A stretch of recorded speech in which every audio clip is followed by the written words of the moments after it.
আসসালামু আলাইকুম। আমার চেম্বারে আজকে আবার আপনাদেরকে স্বাগতম। আপনারা সবাই জানেন আমি একজন জেনারেল ল্যাপ্রোস্কোপিক এবং ভাস্কুলার সার্জন। আমি যখন ভাস্কুলার সার্জারি ট্রেনিং করি, আমার পুরো ইংল্যান্ডে আমার প্রায় 18 বছরের ট্রেনিং। সেই 18 বছরের ট্রেনিংয়ে 7 বছর কেটেছে ভাস্কুলার সার্জারিতে। আর আপনারা তো জানেনই আমি আপনাদেরকে কি করে সবসময় সিগারেট খেতে না করি। আমি যখন ভাস্কুলার সার্জারিতে ট্রেনিং শুরু করলাম, দেখলাম যে আমার সবাইকে বলতে হচ্ছে যে সিগারেটটা ছেড়ে দিন, সিগারেটটা ছেড়ে দিন। তো আমাকে একদিন আমার এক পেশেন্ট বলল, ডাক্তার তুমি কি সিগারেট খাও? আমি অনেকক্ষণ তাকিয়ে চিন্তা করছিলাম যে আমি কি মিথ্যা কথা বলবো কি না, কিন্তু পারিনি। আমি বলেছি খাই।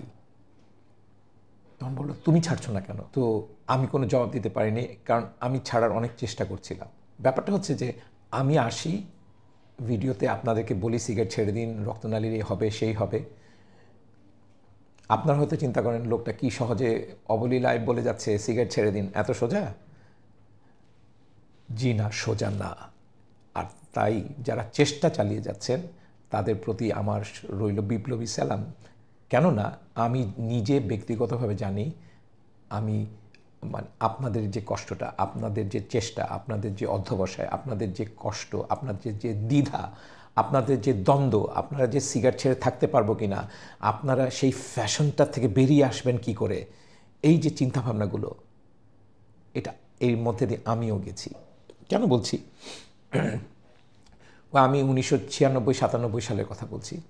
আমি যখন প্রচুর সিগারেট খেতাম, 40টা বেনসন অ্যান্ড হেজেস সিগারেট খেতাম। সকালে 20টা কিনতাম, দুপুরের মধ্যে আরও 20টা লাগতো। এমনকি এমনও হয়েছে যে ইমার্জেন্সি একটা পেশেন্ট আসছে, অ্যাম্বুলেন্স আলারা ইমার্জেন্সিকে ফোন করেছে। আমি যেহেতু সার্জিক্যাল রেজিস্ট্রার ছিলাম, ইমার্জেন্সি থেকে আমাকেই খবর দেওয়া হতো অন কলের সময়। আমি আমার তখন প্রফেসরকে খবর দিতাম যে তোমাকে আসতে হবে। তো আমার প্রফেসর অপারেশন থিয়েটারে এসে রেডি হয়ে আছে, আর আমি ইমার্জেন্সির ডিপার্টমেন্টের নিচের তলায় অ্যাম্বুলেন্স আসার জন্য অপেক্ষা করছি। আর যতক্ষণ অপেক্ষা করছি ততক্ষণ আমি 2টা সিগারেটের টান দিয়ে নিচ্ছি যে যদি আর সময় না পাই সিগারেট খাওয়ার। আর ঠিক এইটাই আমার প্রফেসর ওই 3 তলার অপারেশন থিয়েটারের জানলা থেকে দেখতে পেয়ে ওইখান থেকে দূরের থেকে একটা ছবি তুলে রেখেছে। পরে আমাকে এইটা দেখিয়ে হাসাহাসি বলে, তুমি এটা থেকে বেরিয়ে আসবে কবে? তো আমি বলেছি আমি চেষ্টা করছি, অনেক চেষ্টা করেছি। এই করি তো ওই করি তো, এই ওষুধ খাই তো ওই ওষুধ খাই। আমার বোন আমেরিকায় তখন ডাক্তার, ওকে পর্যন্ত আমি বলেছি নতুন একটা ঔষধ বেরিয়েছে, তুই যদি আমার জন্য পাঠাতে পারিস। আমার বোন সেটাও পাঠিয়েছে, খেয়েছি, কোনোই কাজ হয় না। তো এরকম করে যাচ্ছে। কখনো কখনো 1 সপ্তাহ পারি, কখনো কখনো 3 দিন পারি, কখনো কখনো পারি না। কোনো একটা অনুষ্ঠানে গেছি, সবাই দেখছি খাচ্ছে, একজন সেধে বসলো, আচ্ছা ঠিক আছে খাই, কিচ্ছু হবে না, হ্যাঁ কালকে থেকে তো আর খাবো না। এভাবে করেই কেটেছে। আমি কোথায় যেন শুনেছি, আমি শিওর না এটা সত্যি কথা কিনা, চার্চিল ব্রিটিশ প্রধানমন্ত্রী বলেছে সিগারেট খাওয়া ছেড়ে দেওয়া খুব সহজ। উনি বলেছেন এত সহজ যে উনি কমসে কম 1000 বার সিগারেট খাওয়া ছেড়েছেন। এত সহজ। বুঝতেই পারছেন উনি কি বলতে চাচ্ছেন, যে এত সহজ না। চেষ্টা করেছেন উনিও, কিন্তু পারেননি। কিন্তু আমরা এখন জানি যে আমাদেরকে চেষ্টা করে যেতেই হবে। কোনো না কোনোভাবে নিজেকে অনুপ্রাণিত করতে হবে, কোনো না কোনোভাবে আপনাকে বলতে হবে যে আপনার কেন এটা ছাড়া দরকার। আমি আমাকে অনেক বুঝেছি, নিজের সঙ্গে অনেক কথাবার্তা হয়েছে আমার, অনেক সায়েন্স পড়েছি, অনেক লিটারেচার নিজে নিয়ে আমার ডেস্কের মধ্যে বিছিয়ে রাখতাম, যেন আমি সকালে আমার স্টাডিতে আসলেই দেখতে পাই সিগারেট নিয়ে কী করে ছাড়তে হয়, কী ধরনের কথাবার্তা। কিন্তু কিছুতেই হচ্ছে না। তো আমার মনে আছে ঘটনাটা খুব পরিষ্কার। প্রায় জুন জুলাইয়ের মতো হবে, আমার ছেলের বয়স থাকে প্রায় 2.25 বছরের মতো। আমি হাসপাতাল থেকে এসেছি, পকেট থেকে সিগারেট প্যাকেটটা, ব্যানসনের হেজেসের প্যাকেটটা খুলে কফি টেবিলে রেখে রান্নাঘরে গেছি 1 কাপ কফি বানাবো। তা আমি যখন কফির কেতলিতে পানি গরম হচ্ছে, আমি বসে দাঁড়িয়ে আছি, কিছু করছি না। হঠাৎ দেখি আমার ছেলেটা এসছে, 2.25 বছরের ছেলেটা, সারা মুখে সিগারেট আর গোড়া, আর হাতে একটা সিগারেট, মুখে একটা সিগারেটের একটা ভাঙা টুকরা। আর সে এসে আমার সামনে এসে বলছে বাবা। অর্থাৎ ওর বাবাও সিগারেট খায়, হ্যাঁ, ও আজকে বাবার মতো হয়ে গেছে। ও সাংঘাতিক গর্বভরে বলছে, বাবা মানে আমি কি বিরাট একটা কাজ করে ফেলেছি। আমার সেই দিনই মনে হলো যে আমি কি বিরাট একটা বাজে উদাহরণ তৈরি করে আমার ছেলেকে বড় করছি। তারপরে খুঁজে দেখি ওর হাত থেকে আস্তে করে সিগারেটের প্যাকেটটা নিলাম, দেখি মাত্র 3 শলা সিগারেট আছে। তো বিকালে যে কফিটা, ওই কফিটা সঙ্গে বিকালে বাগানে গিয়ে একটা সিগারেট খেয়েছি।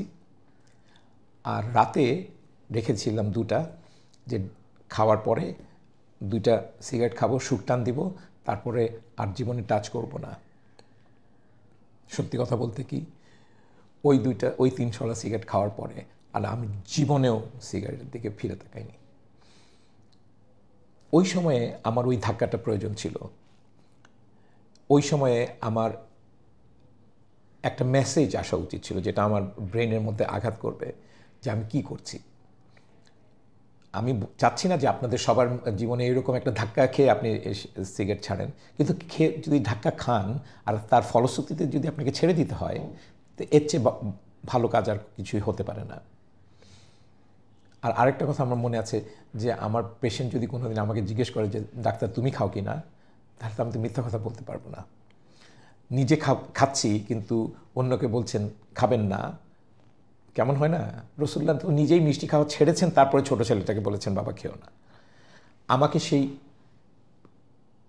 প্র্যাকটিসটা আমার মধ্যে আসতে হয়েছে তারপরে। কিন্তু আমার যে উদ্বিগ্নতাটা ছিল যে সিগারেট হাতে না থাকলে চলবো কী করে, চলে গেছে। সিগারেট হাতে না থাকলে ম্যানলি লাগছে না, ফ্যাশনেবল মনে হচ্ছে না। একটা পার্টিতে সবাই সিগারেট খাচ্ছে, হ্যাঁ, আর আপনি এক কোণে দাঁড়িয়ে হিরো হিরো মনে হচ্ছে না, মোটেও না। না খাওয়াটাই হিরোইজম, না খাওয়াটাই ম্যানলি। কারণ ওইটাই প্রমাণ করে দিচ্ছে আপনি এত ম্যানলি যে আপনি এই সমস্ত নেশার উপরে, নেশার ঊর্ধ্বে আপনাকে উঠতেই হবে। আমার অনুপ্রেরণার কথা বললাম, আমার স্ট্রাগলের কথা বললাম। আমি জানি আপনার প্রত্যেকে সবাই যারা ছাড়তে চাচ্ছেন এই স্ট্রাগলের মধ্যে দিয়ে যাচ্ছেন। আমার অনেক পেশেন্ট আমাকে, যারা আমার কোনোদিন পেশেন্টও না, কিন্তু এই সিগারেটের কথা শুনে, এই কথাগুলি শুনে ওরা বলে আপনার ভিডিওটা দেখার পরের দিন ছেড়ে দিয়েছি, হ্যাঁ, 1 বছর ধরে খাই না। কি ভীষণ মানসিক শক্তি দেখেন, আমার চেয়েও বেশি মানসিক শক্তি সেই সমস্ত লোকদের যাদের আর কোনো অনুপ্রেরণা লাগেনি। তাদেরকে বলা হয়েছে সিগারেট এই ক্ষতি করে, শোনার সঙ্গে সঙ্গে ছেড়ে দিয়েছেন। সবার যে ওই রকম মানসিক শক্তি হবে এরকম তো কোনো কথা নেই। আমরা সবাই ডিফারেন্ট, এক একজন এক এক রকমের। কারো স্ত্রীর অনুপ্রেরণা লাগে, কারো প্রেমিকার অনুপ্রেরণা লাগে, কারো বাবা মার অনুপ্রেরণা লাগে, কারো সন্তানের, আমার অনুপ্রেরণা লাগে, কারো কারো গিলটি ফিলিংস থেকে, দায়িত্ববোধ থেকে মানুষ সিগারেট ছেড়ে দেন। আবার কেউ কেউ বলেছেন সিগারেট ছেড়ে দিয়েছি, হ্যাঁ, সিগারেট চিন্তা করে, এই ক্যালকুলেশন করে, হ্যাঁ, ওই সময়ে 2 প্যাকেট বেনসন হেজেসের দাম ওই অনেক আগের কথা 6 পাউন্ড। তো আমি যদি 6 পাউন্ড করে 365 দিন না খাই, তাহলে তো 2000 পাউন্ড হাতে হয়ে যাচ্ছে। ওটা দিয়ে কী করব? ওইটা কোনো দিন চোখে দেখা হয়নি, ওইভাবে কেউ পয়সাও জমায় না। কিন্তু এইটাও একটা অনুপ্রেরণা হতে পারে। যার যেভাবে অনুপ্রেরণা পাওয়া যায়, পেতে পারেন, খুঁজে নেন এবং গিলটি ফিলিংস থেকে হলেও, হ্যাঁ, ছেড়ে দেন। একবারে পারবেন না, পারবেন। কেন বলছি? স্কটল্যান্ডে স্টার্লিং নামে একটা শহর আছে। সেখানে ব্যানকবার্ন বলে একটা গ্রামে স্কটিশদের সঙ্গে ইংলিশদের যুদ্ধ হচ্ছে।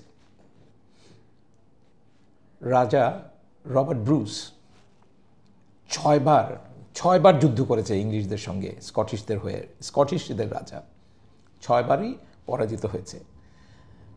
তো বসে বসে সে আকাশের দিকে তাকিয়ে, হ্যাঁ, চিন্তা করছিল আর কি করা যায়, আর কি করা যায়। তো যখন এই কাজ করছিল, আপনার বোধহয় সবাই এই গল্পটা জানেন, তো দেখে যে একটা মাকড়সা উপরে ওঠার চেষ্টা করছে বেয়ে বেয়ে। যতবার চেষ্টা করছে ততবারই পড়ে গেছে। তখন 6 বার পড়ে গেছে, তো ভদ্রলোক বসে বসে দেখছে যে দেখি না ব্যাটা কী করে। কিন্তু 7 বারের প্রচেষ্টায় মাকড়সাটা ঠিকই বেয়ে বেয়ে উপরে উঠে গেছে। আর তারপরের দিনই, ওই দিনই রাত্রে রবার্ট দ্য ব্রুস সিদ্ধান্ত নেয় যে না, ফেরত আসবে না, এই শেষবারের দেখাটা দেখে নেবে, এবং সপ্তম যুদ্ধে স্কটিশরা জয়ী হয়। ওই ব্যানগমান গ্রামে বিরাট স্তম্ভ আছে, আমি ওখানে গেছিলাম দেখতে, ব্রুসের কীর্তি কাহিনী দেখতে, স্টার্লিং শহরে। তো স্কটিশ রাজাও 7 বার চেষ্টা করেছে যুদ্ধে জয়ের জন্য। এটা আপনার সঙ্গে আপনার যুদ্ধ, আর কারো সঙ্গে না। অতএব এই যুদ্ধে জয় করার জন্য আপনার সঙ্গে আপনার বোঝাপড়াটা করতে হবে। আপনি কিভাবে অনুপ্রাণিত হবেন, কিভাবে গিল্টি ফিল করবেন, কিভাবে দায়িত্ববোধ থেকে এই কাজটা করবেন, সেটা আপনাকে দেখতে হবে। আর আপনারা যারা সংসারের ছাতা, তাদেরকে তো অবশ্যই করতে হবে, কারণ সিগারেট খেয়ে আপনি ছাতার মধ্যে যদি একটা ফুটা হয়ে যায়, ছাতার নিচে যারা আশ্রিত তাদের কথা একবার চিন্তা করেন। আমার শুনতে খুব ভালো লাগে, হ্যাঁ, যে আমি আমার ছেলেকে যখন জিজ্ঞেস করি, তো বলে, দুটা কথা বলে, যে তোমাকে কোনো দিন কাঁচা চুলেও দেখিনি, হ্যাঁ, আর কোনো দিন সিগারেট খেতেও দেখিনি। অর্থাৎ তার মনেও নাই তার বাবা একসময় সিগারেট খেত। এটা আমার জন্য একটা বিরাট গর্বের বিষয়, যে আমার ছেলের জন্য হলেও আমি কাজটা করতে পেরেছি। অতএব আপনারা যারা খাচ্ছেন, হাল ছেড়ে দেবেন না। ব্রুসের মতো 7 বার কেন, 70 বার চেষ্টা করে হলেও ছেড়ে দেবেনই। এটাই হোক আমাদের প্রতিজ্ঞা। অনেক অনেক ধন্যবাদ।